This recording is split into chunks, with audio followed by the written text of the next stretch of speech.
Hi, in this module I will take you through the basic functions of a drilling rig. Of course, the function of a drilling rig is to drill wells. But how is that actually done?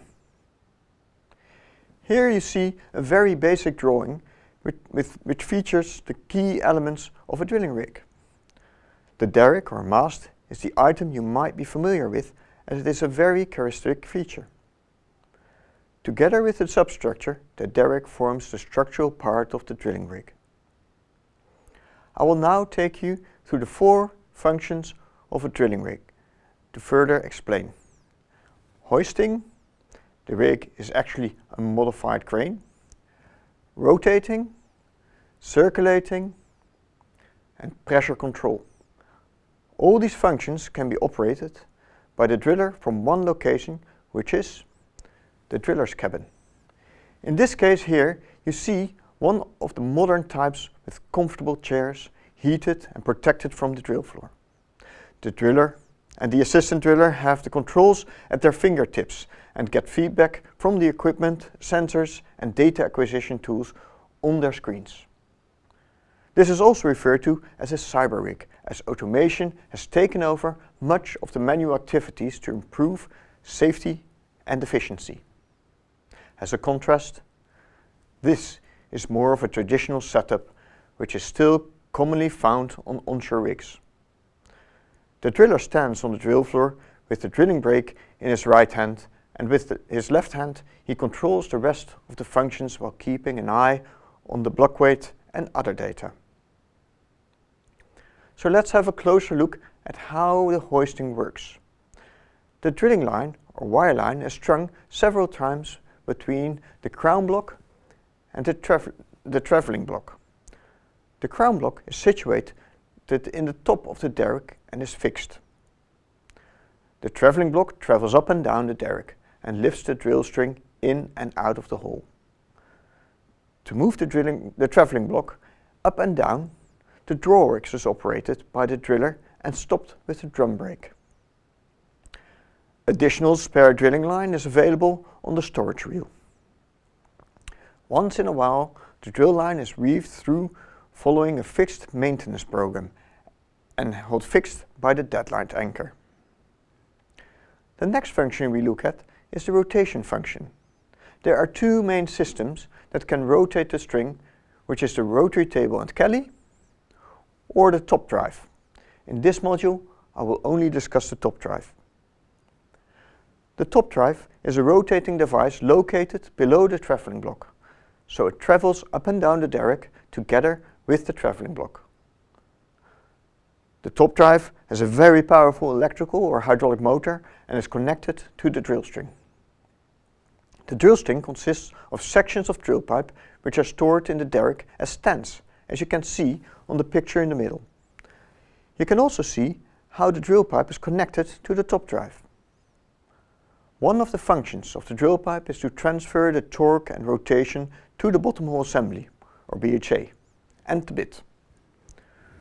Significant force or torque has to be provided by the top drive at sufficient rotating speed to keep the string rotating. For deep wells with tortuous trajectories, torque limitations can be a challenge. The well engineer has to calculate and monitor these parameters closely. During the drilling process, drilling fluid or mud is circulated around the well. An oil or gas well simply cannot be drilled without continuous circulation. I will run you through the process of the rig circulation system. The drilling fluid is stored in the mud pits. From the mud pits, the fluid is pumped with a mud pump, taking the fluid through the suction line and pumping it with a high volume and pressure into the standpipe. Through a high pressure hose connected to the swivel or top drive, the drilling fluid enters the drill pipe and is pumped to the bit.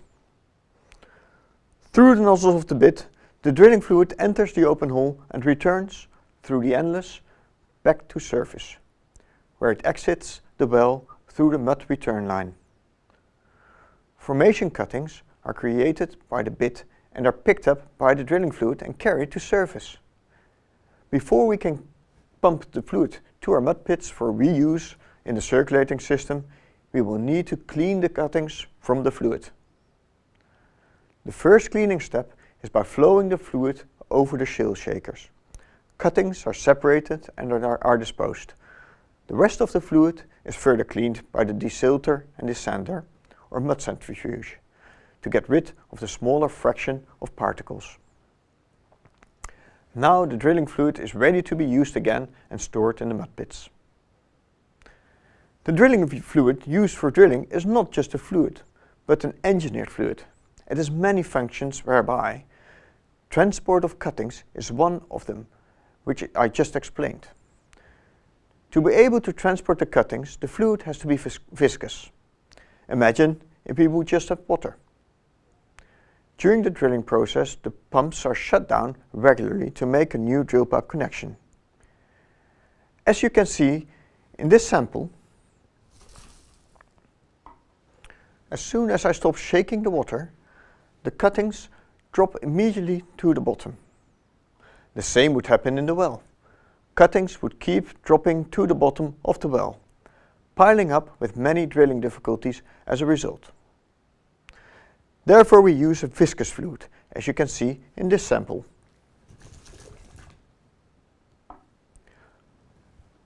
Once I stop shaking the fluid, the cuttings remain dispersed in the fluid and would stay in position till we start pumping again. This sample is an extreme example with using an extreme amount of viscosifier. The challenge with drilling fluids and viscosity is to keep it in such shape that we can still pump the fluid within the pressure limitations of the mud pump. As the viscosity goes up, the harder it gets to pump the fluid. Another function of the drilling fluid is to cool the bit. Drilling formation releases a lot of energy which is partly turned into heat. Therefore the bit needs to be cooled down to prevent overheating. The drilling fluid prevents the borehole from falling apart by using additives that prevent clay formations from swelling. It also stabilizes the borehole by forming a small layer of mud cake, which will protect the reservoir formation. But one of the most important functions is the function of hydrostatic pressure. Drilling fluid has a specific density. A column of drilling fluid will create hydrostatic pressure. The longer the fluid column, the higher the hydrostatic pressure. This sample shows a weighted fluid and looks like mud. If you would be able to feel the sample, you would feel that it is heavier than the other sample. The fluid is also viscosified, so that the weighting agent stays in suspension. While the formation is drilled, the hydrostatic pressure of the drilling fluid is kept slightly above the formation pressure. This overbalance prevents formation fluids entering the well. The drilling fluid forms a barrier to prevent the release of hydrocarbons into the well. It forms our primary barrier. This picture shows the triplex mud pumps on the rig that circulate the drilling fluid. Triplex is an indication of the number of pump liners in the pump. In this case, there are 3 triplex mud pumps, but you might also find rigs with 2 pumps. Having additional pumps provides capacity and redundancy. The key parameters that define the pump capacity are the pressure and flow rate. Redundancy is required in case a pump fails. Especially the pump liners can wear out and start leaking while drilling. Repairing a liner can be done while running the other pumps.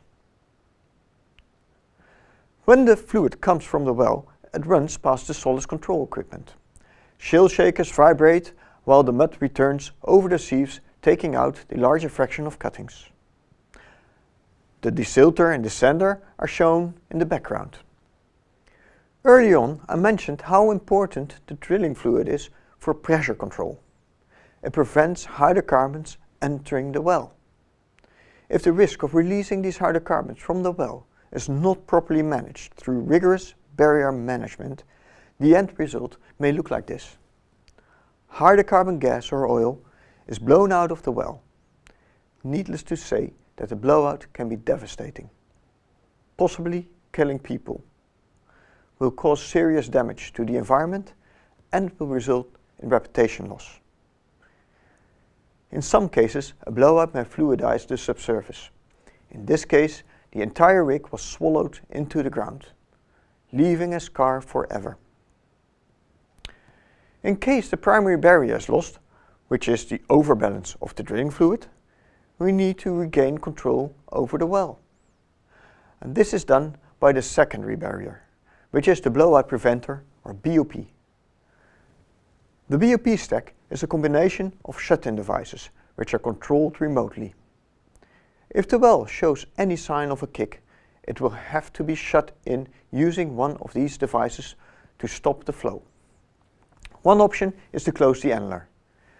This is a donut-shaped piece of rubber that will close around different diameters of pipe or even wireline.